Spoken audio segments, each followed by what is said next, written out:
Selepas ini kita akan bercakap juga berkenaan dengan gerakan koperasi Malaysia dan juga angkasa. Itu akan kita bawakan seketika. Bersama dengan saya Ismail Adnan dalam Selamat Pagi Satu Malaysia. Itu dia. Kalau kita tengok tadi hari kemerdekaan dan juga kita dalam usaha untuk mencapai negara maju, sememangnya kita perlu untuk meningkatkan setiap sektor yang ada di negara kita. Tidak terkecuali sektor koperasi. Jadi mungkin kita boleh tanyakan juga bagaimana koperasi ini membantu untuk meningkatkan taraf hidup anggotanya dan juga membantu meningkatkan ekonomi. Kita ada bersama kita iaitu merupakan Presiden Angkasa iaitu Datuk Haji Abdul Fattah Haji Abdullah dan juga merupakan Presiden Angkatan Koperasi Kebangsaan Malaysia Berhad. Assalamualaikum Datuk. Waalaikumsalam. Terima kasih kerana bersama dengan Selamat Pagi Satu Malaysia. Terima kasih. Saya pun Baik Datuk, seperti yang saya katakan tadi, peranan koperasi adalah untuk kita sebagai menaungi gerakan-gerakan koperasi yang ada di Malaysia. Jadi bagaimana ataupun apa perkembangan terkini angkasa yang sedang dilakukan dan direncana sekarang? Okey, seperti mana selalulah saya nak beritahu bahawa apabila bercakap pasal angkasa, maknanya kita tak boleh lagi bercakap daripada mengenai koperasi secara keseluruhan, kerana angkasa ini adalah merupakan gabungan koperasi-koperasi yang ada di Malaysia ni. Sebagai badan induk, kita bertanggungjawab untuk menyatukan koperasi, membangun dan juga memastikan koperasi memainkan peranan penting utama sekali kepada pembangunan ekonomi negara. So dalam konteks ini sehingga terkini Suruhanjaya Koperasi telah pun daftar lebih daripada 11,000 hampir 11,400 buah koperasi sekarang dengan jumlah keanggotaan individu 8 juta orang. Ini bermaknanya setiap 4 orang ataupun 5 orang rakyat Malaysia nya 1 orang ahli koperasi. Berbanding 25 pening 1/4 daripada rakyat Malaysia adalah merupakan koperasi. Dan pada tahun lepas sektor koperasi menyumbang lebih hampir 33 bilion pada keluaran negara kasar kita, KDNK kita. Dan kita jangka pada tahun ini seperti mana yang disasarkan oleh SKM, jangkakan kita akan upaya menyaksikan 35 bilion. Jadi ini sebagai bukti bahawa sektor koperasi tidak boleh dipandang kecil lah peranan dalam pembangunan ekonomi negara. Dan kalau disebut tadi dari segi manfaatnya, memberikan manfaat kepada kira-kira 8 juta orang individu. Manfaatnya dapat program dan perkhidmatan yang dibuat oleh koperasi, juga dividen yang diperolehi daripada saham yang dilaporkan dalam koperasi, kemudian peluang pekerjaan, program kebajikan yang dibuat oleh koperasi, dan banyak lagi lah yang kalau kita nak perincikan satu-satu ni banyak. Datuk ada cerita tentang pelbagai program dilaksanakan oleh koperasi dan sebagainya yang mungkin juga dinaungi dan juga dilancarkan oleh angkasa sendiri. Jadi bagaimana dalam usaha ini kita nak menggalakkan pelibatan lebih banyak ahli dalam koperasi?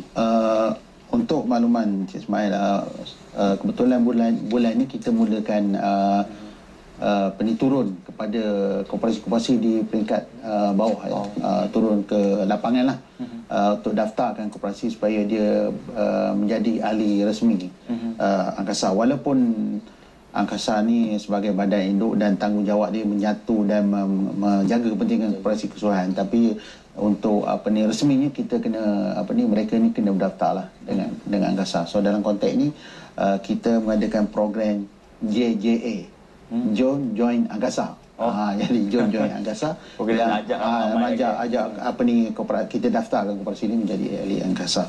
Sasaran kita dalam tempoh kempen ni berlangsung, kita jangka kita akan mendaftar sebanyak kira-kira 4,000 buah koperasi lah.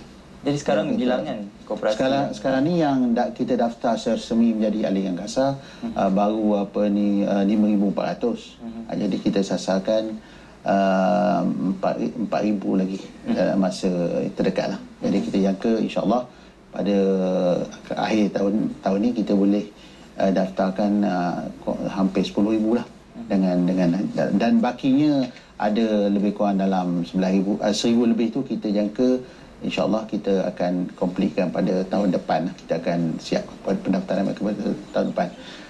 Saya yang baki itu kita tak jadi sasaran oleh kerana sebab ada juga koperasi-koperasi ini yang dormant macam yang disebutkan oleh Datuk Nik Ali dalam statement Datuk 2-3 hari lepas yang katakan ada 5% tu dia dalam proses maksudnya untuk mengaktifkan semula ada masalah lah. Jadi sasaran angkasa kita nak daftar sekurang-kurangnya 85% koperasi berdaftar bersama-sama dengan angkasa. Datuk ada cakap pasal masalah dan juga untuk menambahkan bilangan ahli anggota dan sebagainya. Dalam usaha untuk kita menambahkan bilangan itu, dari segi mungkin sekiranya sebuah koperasi itu mengalami masalah atau mengalami mungkin dari segi keuangan dan sebagainya, bagaimana dalam hal ini angkasa boleh membantu? Angkasa bersama dengan kerajaan menerusi Suruhanjaya Koperasi, Maktab Koperasi MKN, kita mengadakan banyak program, banyak sama ada program pendidikan dan juga program pemulihan dan menyediakan kemudahan pembiayaan kepada koperasi-koperasi. Bagi contoh, Angkasa sendiri ada menyediakan koperasi pembiayaan syariah Angkasa, dan kebanyakannya yang mendapat manfaat daripada koperasi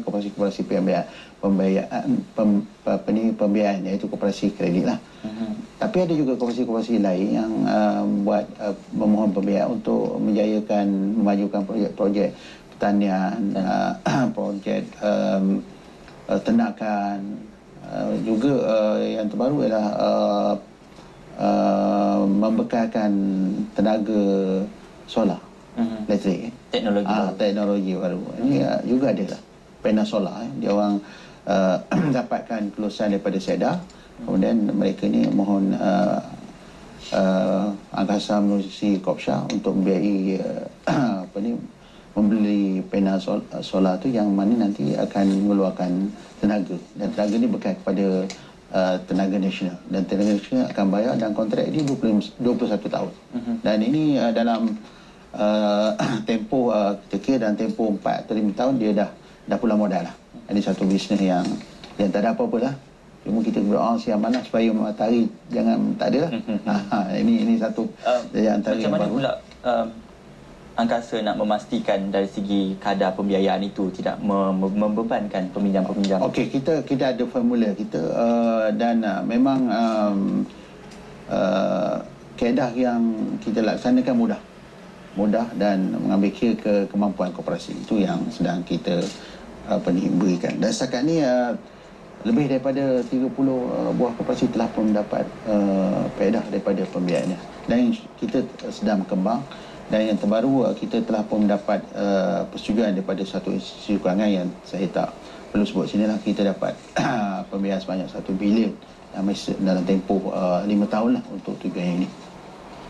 Ini yang sumbangan Angkasa dari segi pembiayaan. Selain daripada itu juga, kita juga menyediakan platform ataupun vehicle untuk bantu koperasi mengembangkan perniagaan. Termasuklah Angkasa sendiri telah pun menubuhkan 5 buah anak syarikat yang akan menjadi pemangking untuk meroka perniagaan-perniagaan baru yang akan kita bawa sama koperasi untuk kembangkan perniagaan mereka.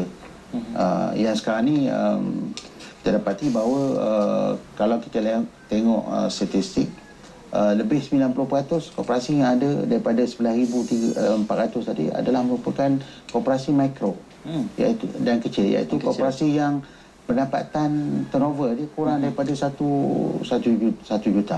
Yang ini peranan sejuta ke bawah. Jadi kita tahulah kalau sejuta ke bawah ni dia punya manfaat yang dinikmati oleh ahli-ahli tidaklah besar, tidaklah tinggi faedahnya lah. Jadi ini juga sedang kita kembangkan, dan Angkasa juga telah beri tanggungjawab untuk di peringkat dunia. Angkasa juga telah diberi tanggungjawab oleh Koperasi Rantau Asia Pasifik untuk menggerakkan perniagaan di kawasan ini. Angkasa beri tanggungjawab sebagai ketua lah League Kooperatif untuk majukan perniagaan di Rantau Asia Pasifik. Baik, itu dia antara usaha-usaha ataupun macam mana Angkasa untuk memajukan ekonomi dan juga untuk menyebarluaskan apakah aktiviti dan juga peranan Angkasa sendiri. Baik, terima kasih diucapkan kepada Datuk Haji Abdul Fattah Haji Abdullah Terima kasih kerana bersama dengan Selamat Pagi Satu Malaysia.